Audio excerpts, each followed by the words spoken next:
Okay, everyone. We've got two chapters left in our internal auditing text, and I want to take a little bit of time and run through them in this recording. That way, we don't miss out on anything, and that way, we're ready for our final quiz, which should be relatively straightforward. These aren't real intense chapters. A lot of it's review, as we saw with chapter 13, and 14 and 15 are going to be fairly similar. So, with that said, let's go ahead and get through them. So, chapter 14 um, is conducting the assurance engagement. So, we talked about planning it and all the steps that go into that, from making sure you have the resources to looking at what areas you're wanting to audit, scoping your different testing locations. Where are we going this year versus where did we go last year? If you've got a big company where you're having to make choices like that, um, all those different things. Well, now we're moving into the conducting part of it, the part where we're actually going on site and doing the audit. So we're going to talk about conducting and documenting them. We've talked about evidence before. We're going to touch on that, and then we're going to talk about our observations and come up with how we're going to make recommendations to management for both the locations and for company management. Skip over to standards. So we're in this middle step. The three things we just talked about: conducting tests, evaluating evidence, and developing observations. All right. So we've talked some about testing, and really there's a couple different ways testing can be done. And from an internal audit perspective, it's different um, than what you have from an external audit perspective. Because if you recall, we're really focused on the ICFR side of all of this. We're focused on controls testing and making sure our controls work. And so while there might be some substantive sort of test of details where we are perhaps, testing a sort of a large volume of transactions just to make sure that our controls are working correctly. What we're not doing is substantive analytics or test of details over just general account balances. We are not trying to opine on any particular account. We are trying to assure management and the external auditors and anyone else who's an interested party that our controls that are in place are in fact working. So to those ends, we have to complete the tests that we identified during the planning stage in order to, make sure that we're getting the results that we need, or else if we aren't, then coming up with a plan on how to remediate it. Um, there's going to be a lot of document gathering and a lot of meeting with staff and the individuals who work inside the company to make sure that you're getting that you understand what the proper uh, control is, whether it's a sign off, whether if it's a review process, just to make sure you understand it, and then getting the documentation that shows that the control is happening. Because again, if it's not documented, then it doesn't happen, or it doesn't exist. um, so got to make sure that we get the right documentation. And then this is an example of a control matrix here at the bottom, where you would go through your different risk and have uh, the objectives related to each one of those, and then you'd have a list out of, okay, these are the tests we're going to run, and then the results. That's just sort of standard documentation that you would have. Um, Mostly, that kind of matrix is going to be in sort of an overall audit document, that is showing like your results for all the work is done. It would be a lot bigger than what you see here. It wouldn't just be these two items. Um, Once we have all of our documentation, we have everything that we need. We've got to look at it and see, you know, it, the design is it designed appropriately. Like I said, uh, we need to have some kind of physical ability to see that the controls in place and is working. And that could even be something electronic. There are oftentimes within electronic approval systems, a manager or someone who has some kind of responsibility has to actually physically check a box or something in order for something to be approved and for it to move on within the process flow. And if they don't check that box or hit OK or hit submit or whatever it is, then it sort of stalls with them until it's corrected. So that's what we're doing at this step. We're uh, taking those controls and we're looking at the design and we're looking at how is that design how is it documented to ensure that we know that it's actually happening. And then once again, we're going to document those results after we have made that determination of is what they have designed and implemented, one, is it correct, is it accomplishing the task that needs to be accomplished, or the goal, I guess, is accomplishing the goal, and two, is it working effectively or not.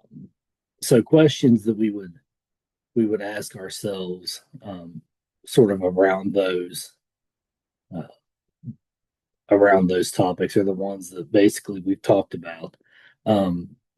Key controls are going to be those ones that if there's a problem with them, then there's a bigger overall problem because they're the ones that are really making sure that there aren't, material problems with the financial statements. If you have a key control that is failing, then it's a real serious thing to get it mediated, because what that means is if it's not working, then the external auditors can't reliably say that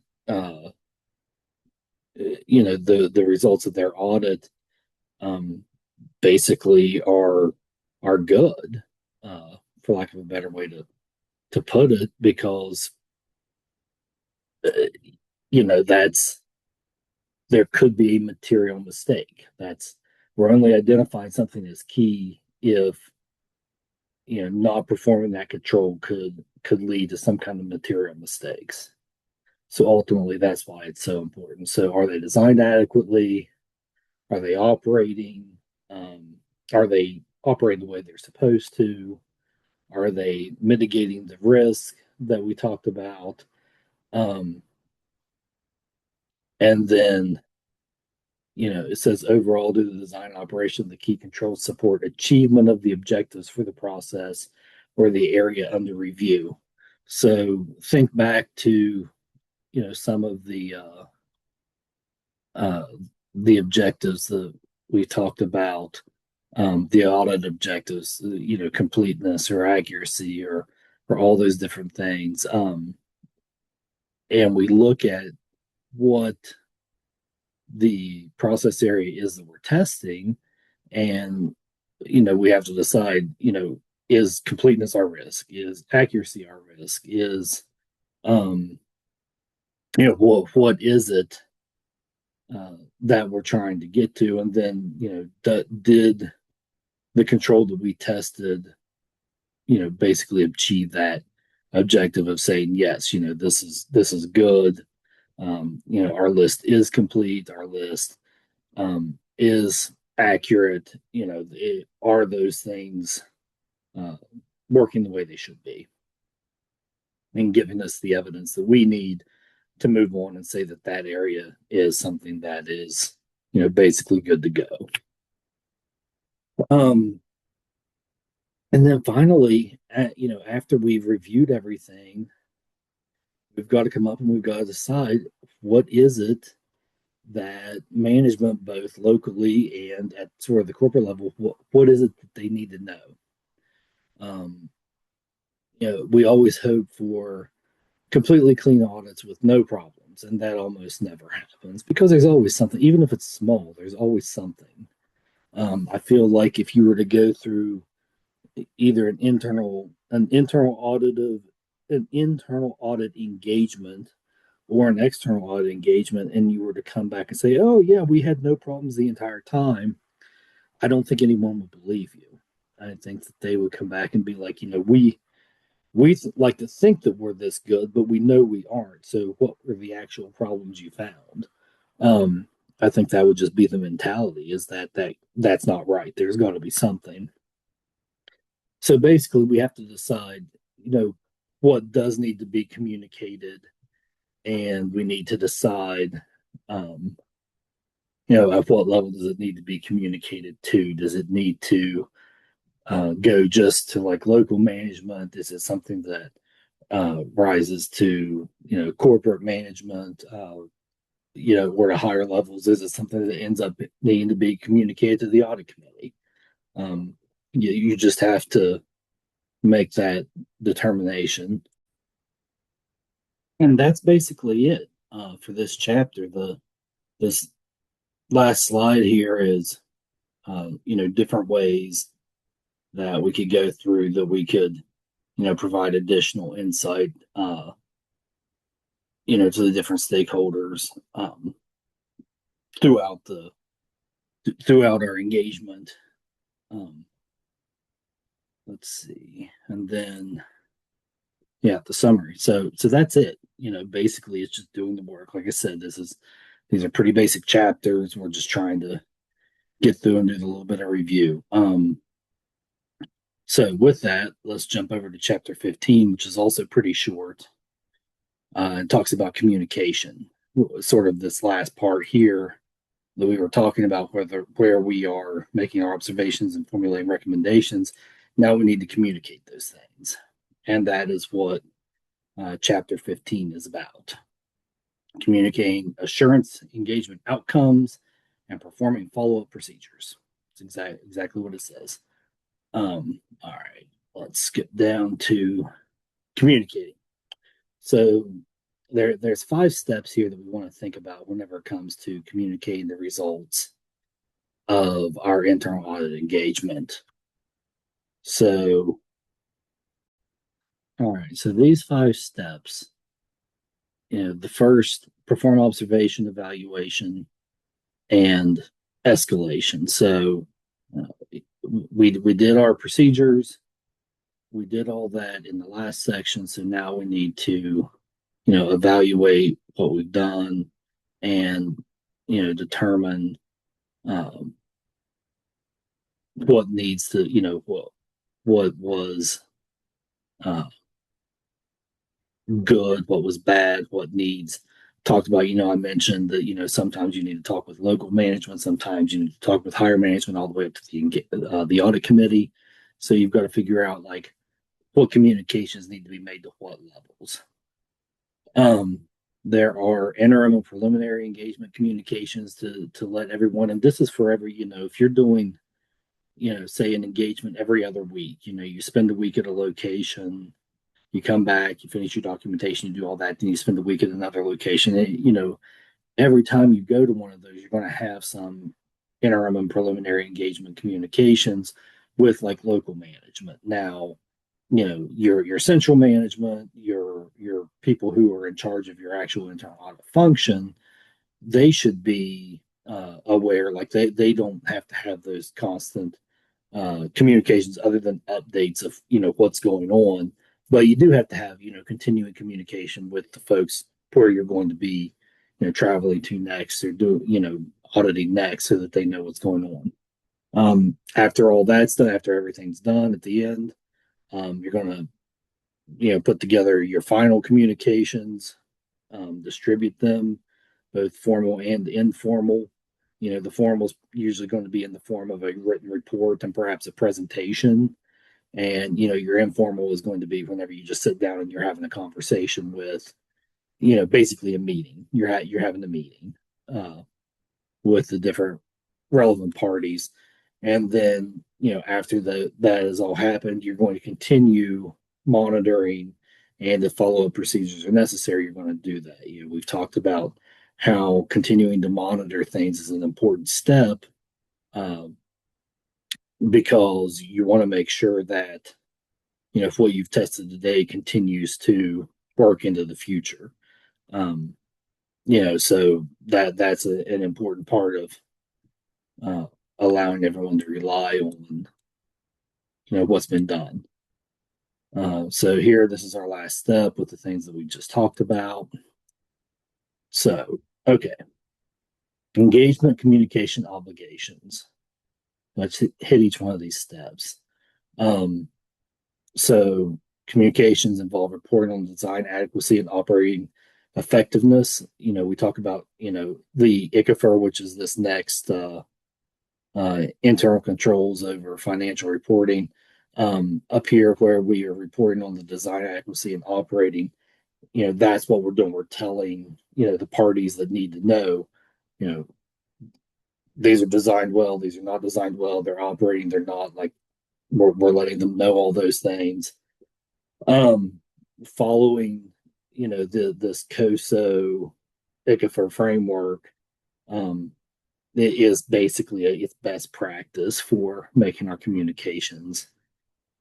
And then this last bullet point that on this page, it says, when the engagement scope is intended to assess or evaluate controls related to matters more narrowly focused than overall assessment, such as accuracy of specific account balances, compliance within certain regulations or operating procedures, or achievement specific objectives, you want to match your communications with what it is that you're doing. You want to make sure that those things are lining up with what you were actually uh, there to test. You want to make sure that you're not going too broad in sort of over, what would be a good way to describe it. But basically, they want to know about a specific thing, talk about the specific thing.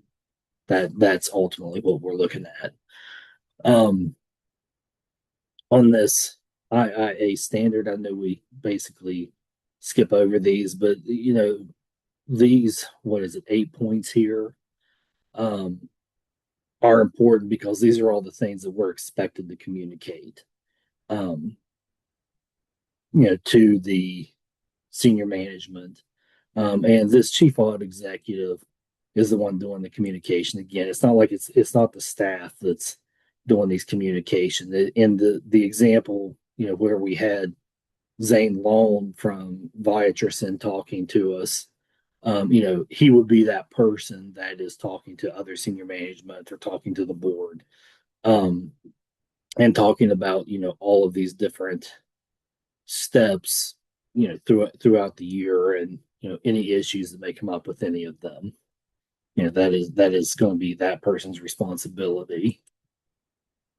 Other communication, uh, relevant items, integral part of any assurance engagement, and it needs to happen throughout the engagement. That's true internal audit, external audit, even other things. Agreed upon procedures and other types of work. You know, Communication is just necessary. Like I feel like we take that as a given, but if you're not talking with your client, whether your client is an actual external party or if your client is management of your own company, if you're not talking with them and making sure everyone's on the same page and making sure that they're understanding, what it is you're seeing and what you might be finding, then you may come to the point to where there's suddenly something blows up. And if you've been talking about it all along, hey, things would be good, but since we weren't, it becomes an issue. So make sure we're communicating throughout.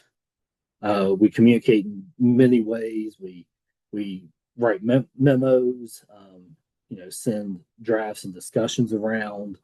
A lot of emailing back and forth, maybe having meetings, sitting down with the people involved.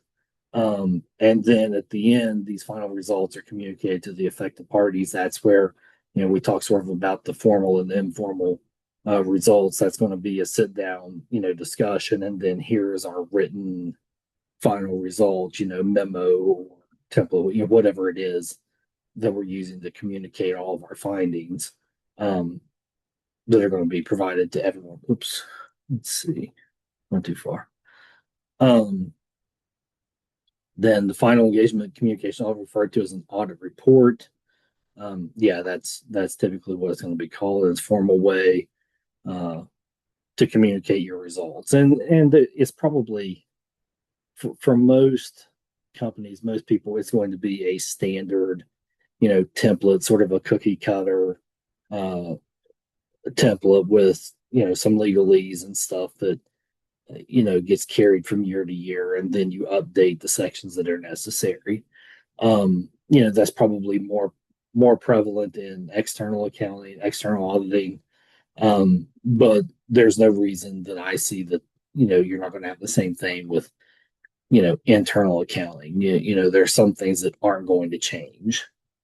And so, plus, whenever you stick to a consistent format, the people you're communicating with, learn what the important parts, like, I need to look here, I need to read this, I need to read that. And it's going to set them up to succeed in understanding what it is you're trying to communicate versus them trying to read through an entire report that, maybe contains a lot of stuff that isn't necessarily relevant to them, but that has to be in there. So consistency's, good from that perspective. Let's see.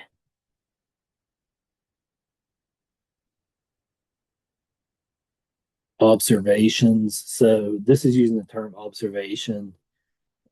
Typically, that's going to be, in this instance, a very specific term. As it says in observations, indicated if during testing the internal audit function concludes that any of the controls identified in the engagement are not designed adequately or operating effectively, meaning as they're supposed to.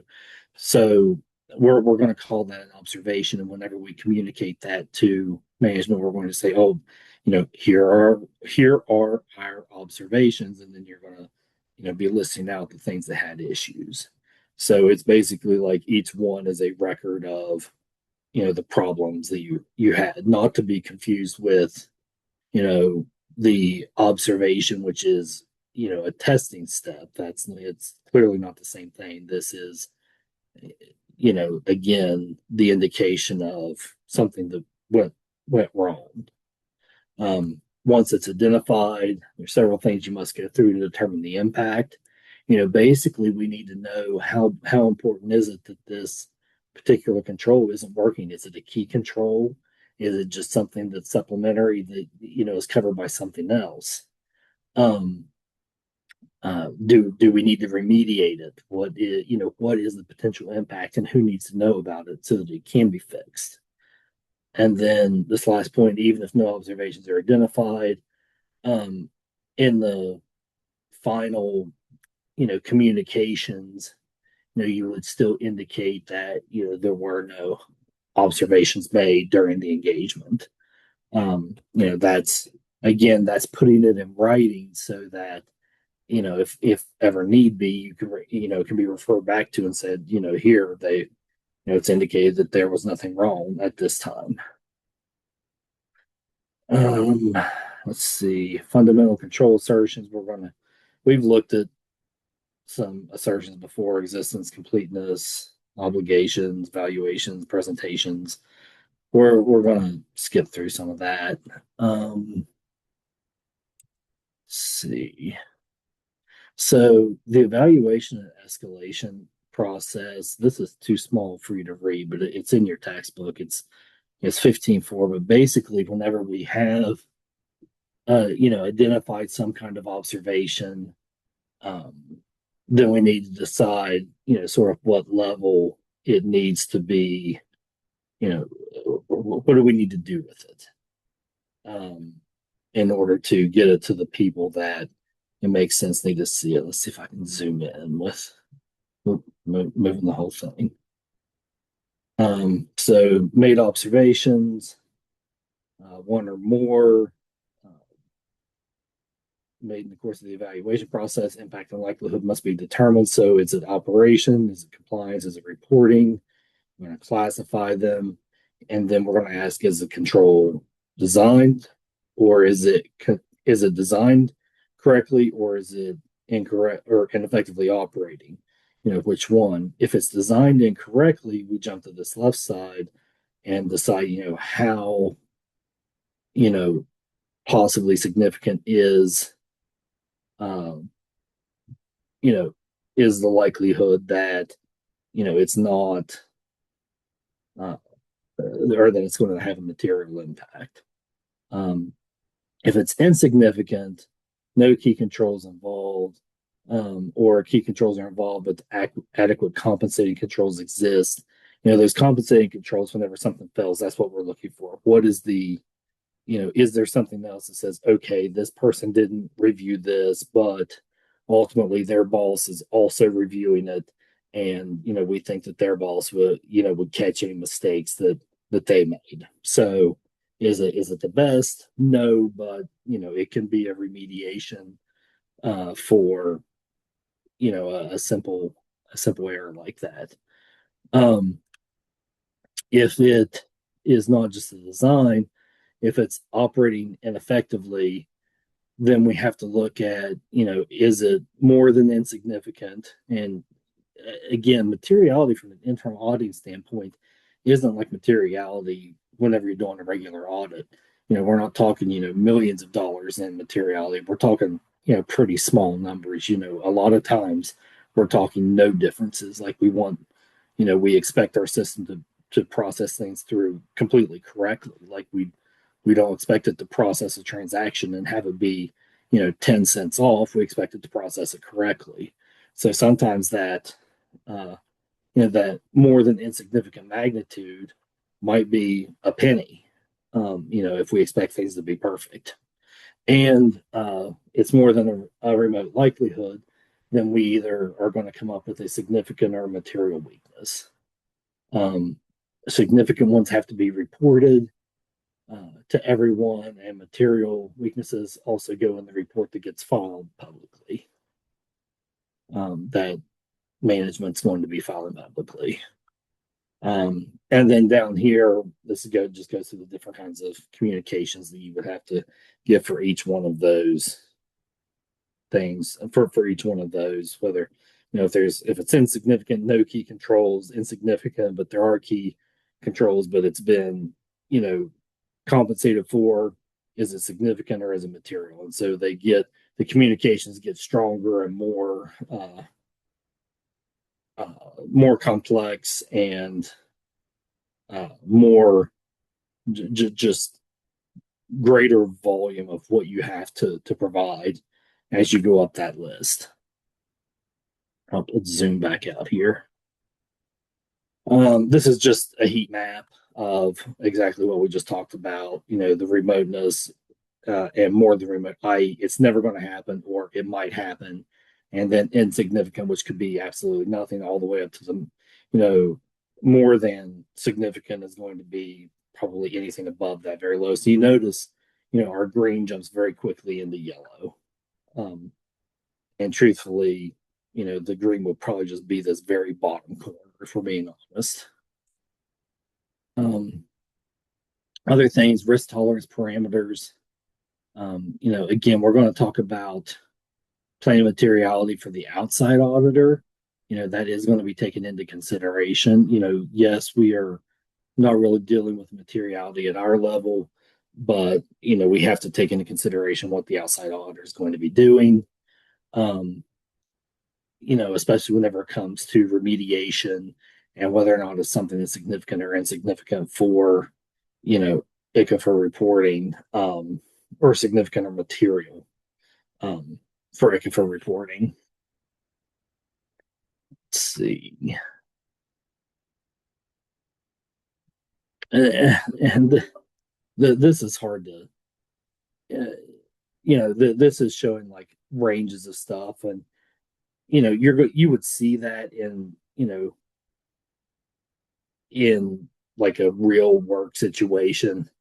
It's hard to make this make sense, but basically it's giving some examples of what materiality might be, or how you might classify observations that you make from an internal audit perspective. And then if you do have observations, what is the potential that it would cause. And note that it talks about pre-tax. Obviously, if we have a big loss or something, there could be, you could have a net tax effect where like taxes can be reduced because you have a big loss.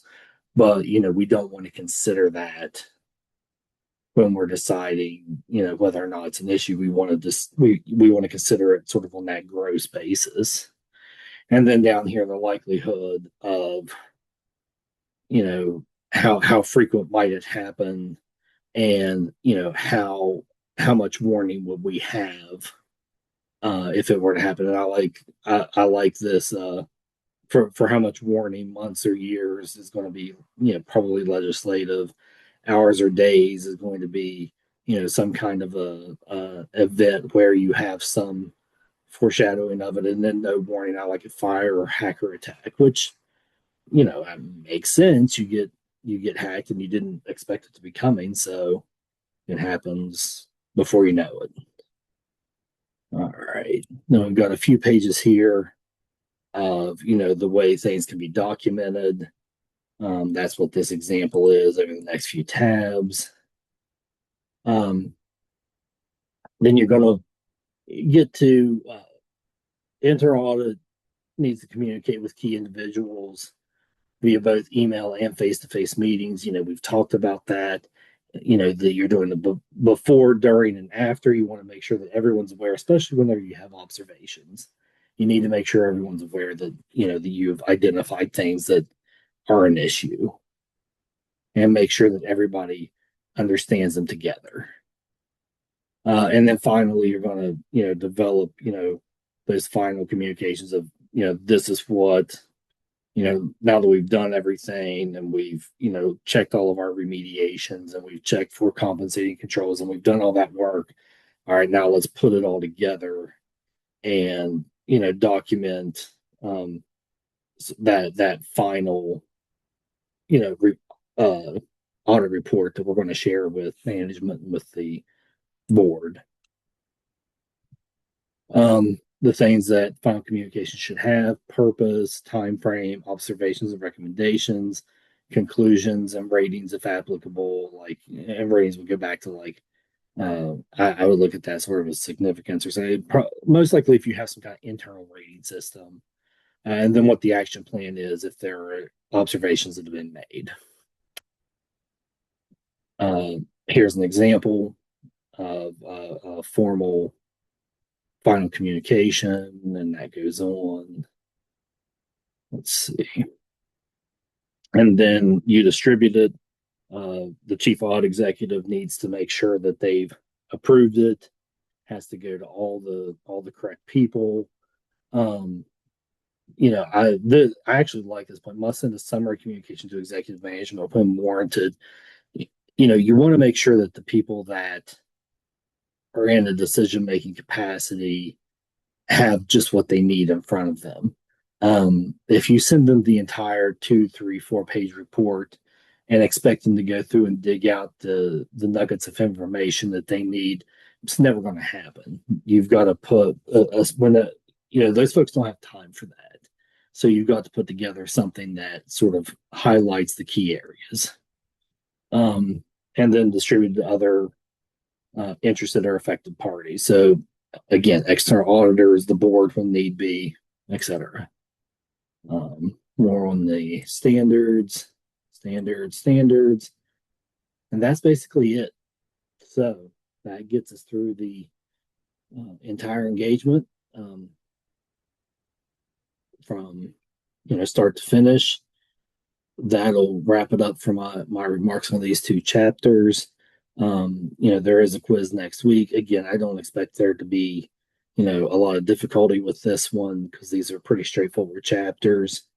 Um, and then this Thursday, the 4th, assuming we're able to have class, we will be going through the bigger case study that's going to be sort of that final project that you guys are working on to wrap things up, and that'll be it. All right, thank you guys for tuning in.